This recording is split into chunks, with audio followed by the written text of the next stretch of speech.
이혼은 했네요. 그때 글을 남기고 나서 약 한 달이 넘게 서로를 탐색했던 것 같습니다. 서로가 서로를 이용하고 견제하는 느낌으로 살았던 것 같아요.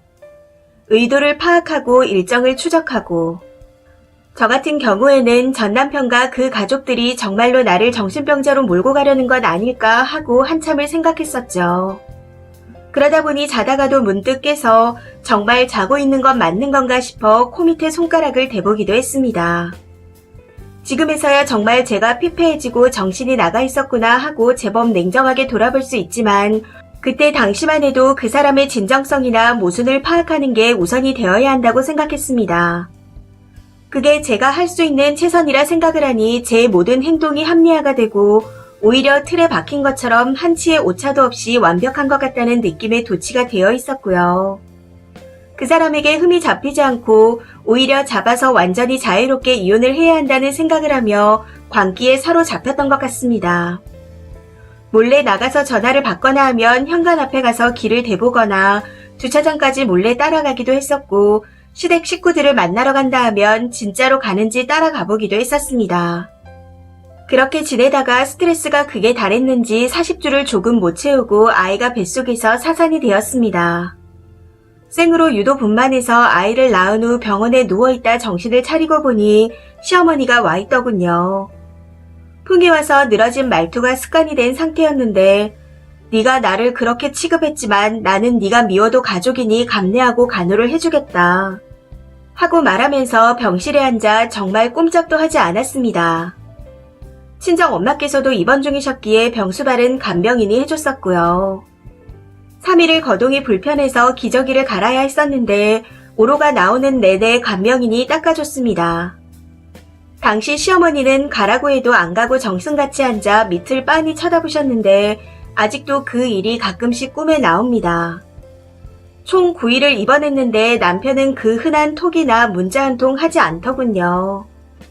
그때 이것저것 정말 따질 것 없이 이혼만은 하고 보자 하는 생각을 했었고요. 득과 실 같은 건 전혀 상관이 없었습니다. 일단 몸 컨디션을 회복하는 게 우선이다 싶어 퇴원하고 친정집에 들어가서 한 달 반을 살았습니다. 그동안 친정엄마는 요양원에 모셨고 마음 아파하실까봐 아이가 사산된 것도 이야기하지 않았었죠. 친정엄마를 요양원에 보내던 날 저녁 결국 그 인간의 말대로 보내는구나 싶어 통곡을 하기도 했습니다. 아무튼 몸을 회복하고 난 후 남편에게 연락을 해 이혼하자 했습니다. 이런저런 이야기가 오가던 중 갑자기 8천을 주면 이혼하겠다고 하기에 빚을 져서라도 집을 팔아서라도 해주겠다 했습니다. 그런데 며칠이 지나고 나니 1억을 부르더라고요. 그것도 어떻게든 해보겠다 하니 2억. 나중에는 5억까지 올라갔습니다. 당시에는 이혼만 하고 보자 싶어 일단 다 알겠다고 한 상태였고 본격적인 이야기를 한 후 5억까지 불렀을 땐 큰 신우와 삼자대면 하는 자리를 만들어서 성금을 달라고 하더라고요. 당시 큰 신우는 제가 이혼을 무기로 그 사람의 사랑을 시험하는 건 아닌가 하는 뉘앙스로 이야기를 하기도 하던데 정말 진절머리가 났습니다. 그래서 저도 달라는 건 다 줄 테니 이혼하겠다는 각서를 쓰라고 윽박질렀고 통장 여기저기서 돈을 긁어 모아 1,400만 원을 지어줬습니다. 그러고 나서도 이혼 진행은 안 됐었고 5천만 원을 맞춰줘야 본격적으로 해보겠다고 말하는데 이때까지도 저는 정신을 못 차리고 있었던 것 같습니다. 그냥 변호사 상담을 받고 선임했으면 될 일이었는데 계속 치이고 몰리고 하다 보니 머리가 안 돌아가서 그저 주먹구구식으로 휘둘렸던 것 같습니다. 우연히 매장에 손님이 와서 안부를 물었는데 일이 잘 풀리려고 그랬던 건지 타인한테 제 이야기를 잘 하지 않는 편이었는데 그날따라 무슨 생각이었던 건지 이야기를 하게 되었어요. 그런데 제 말을 듣고 그분 동생이 법무사 일을 하는데 여기저기 손을 써볼 수 있으니 상담해보는 게 좋지 않겠냐고 말씀하시더라고요. 그 말을 듣고 결심하고 나니 일사천리로 진행되었습니다. 돈을 들이니 제가 모르는 사이에도 남편과 시댁 식구들한테까지 자료를 보냈고 사람들이 들락거리며 한동안 여기저기 시끄럽더니 어느 날 갑자기 남편이 이혼을 하자고 하더라고요.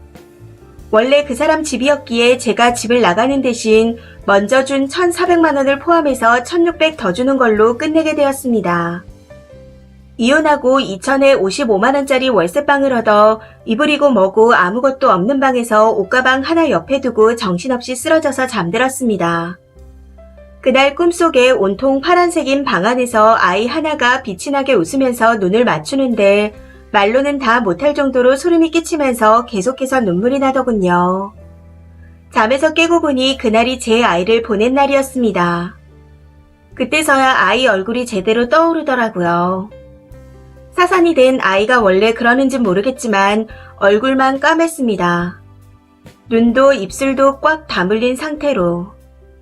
나중에 들으니 태어난 신생아들보다 체구도 반 정도밖에 안 된다 했었습니다. 애를 보내고 나서 슬프고 뭐고 그런 감정을 느낄 새도 없이 그냥 살아야 한다고 생각했는데 그 월세방에서 내 새끼를 잃어놓고 나는 4살 궁리만 했구나 싶었습니다.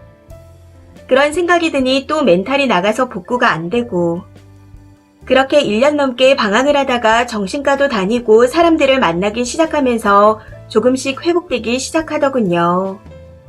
이혼을 하고 난 후 한참 후 시어머니가 연락이 왔었는데 전 남편이 만나던 아가씨와 잘 안 됐다고 하는 겁니다.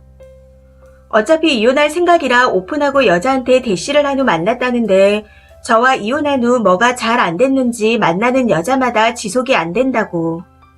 아무튼 그걸 푸념이라고 저한테 얘기하며 우리 땡땡이하고 다시 만나보는 건 어떻겠냐. 그나마 네가 구실은 하는 것 같다. 그때 밑을 보니까 잠자리는 너하고 맞는 것 같다. 하고 말하는 겁니다. 그러면서 애를 낳은 직후인데도 꽉 다물려 있니 뭐니 하며 정말 입에 담을 수 없는 말들을 내뱉는데 화가 치밀어 올라 한 번만 더 전화하면 신고하겠다. 제발 인연 끊고 지내자. 하고서 전화를 끊어버렸는데 그 후로는 연락이 없습니다. 가끔 그 집안을 생각하면 손이 떨리고 울컥하고 진저리가 나긴 해도 더 미워지거나 원망하는 마음은 많이 내려놓을 수가 있어서 그냥 그것만으로도 다행이라고 생각합니다. 그냥 나쁜 꿈을 꿨다고 하기에는 잔인하고 인생에 도움이 되는 경험도 아니고 거기다 누구에게도 떳떳하게 말할 수 있는 과거도 아니기에 가슴에 묻고 가야겠지요. 그래도 뭔가 마음이 사람 행색을 갖출 수 있을 만큼 망가지지 않고 빠져나올 수 있다는 거에 만족하자 하고 스스로를 위로하며 살아가고 있습니다. 문득 늪으로 빠질 것 같은 밤이라 침대에서 몸부림을 치다가 예전에 글 적었던 게 기억이 나 당시 댓글들을 보며 후기 아닌 후기를 남겨봅니다. 그래서 많이 뒤죽박죽이고 정리가 안 된 글이지만 무사히 이혼을 했다고 알리고 싶어 글을 적습니다. 긴 글 읽어주셔서 감사합니다. 댓글입니다. 첫 번째 댓글. 어떻게 이런 미친 집안이 다 있죠? 고생하셨어요.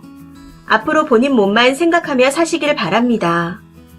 문장 앞뒤 안 맞아도 무조건 무슨 생각할 때마다 난 귀한 사람이니까 이런 생각을 억지로라도 하면서 트라우마 멘탈 케어 잘 하셨으면 좋겠어요. 혹시라도 그쪽 집안 연락처로 연락 오면 녹취해 두시고요. 혹시나 사람 일은 모르는 거니까요. 두 번째 댓글. 미친 시어미가 그런 상스러운 말을 하면 어머니는 거기가 참 별로라서 시아버지가 바람났나 봐요. 해주시지 그러셨어요. 이런 말 너무 혐오스러워서 입에 담기도 싫은데 시어미가 상상을 초월하는 미친 자라 저 말도 약한 것 같아요.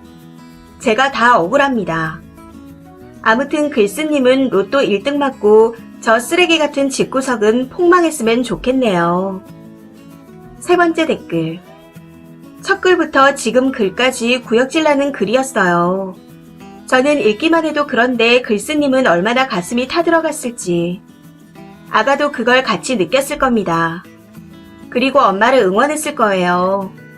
이혼 너무 축하드리고 앞으로는 꽃길만 걸으세요. 네 번째 댓글. 속이 뒤틀립니다. 이런 얘기는 듣도 보도 못했네요. 너무 끔찍한 집구석 탈출해서 정말 다행이고요. 그 집 사람들 구석구석 안 아픈 곳 없이 유병장수하고 하는 일마다 다 망해서 죽을 때까지 거지같이 목숨만 연명하길 기도해줄게요. 다섯 번째 댓글.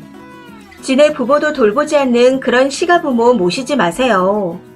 왜 딸 아들도 쌩까는 부모를 맞벌이하는 여자들이 가서 시종드나요? 당연히 처음부터 간병인 부르던가 자식이 가야죠.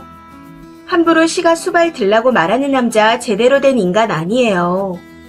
너 아프면 친정 아프면 버릴 사람이고요. 뭐든지 인간 이하는 티가 납니다. 본인들이 정신 차리고 제대로 된 남자 여자를 만나세요. 인간 이하의 이런 행동들이 소수 같죠? 아주 많아요. 정신 차리고 사람 제대로 보고 결혼하세요. 맨날 착해서 결혼했다는데 그건 사람 보는 눈이 바닥인 여자들의 멘트예요. 6번째 댓글. 더 극적이고 쇼킹한 사건은 많이 봤지만 이 글은 지극히 현실적이어서 소름을 넘어 괴기스럽고 역할 정도입니다. 심적으로 울림이 너무 컸어요. 부디 행복하시길. 시간의 가족은 분명 앞으로 더 나쁜 일만 겪을 것 같습니다. 천벌을 받거나 돌려받고 그런 게 아니라도 그 집구석 하나하나 하는 행동 꼬라지만 봐도 잘 살긴 글러먹은 듯 합니다. 이 사연은 여기까지입니다. 시청해주셔서 감사합니다.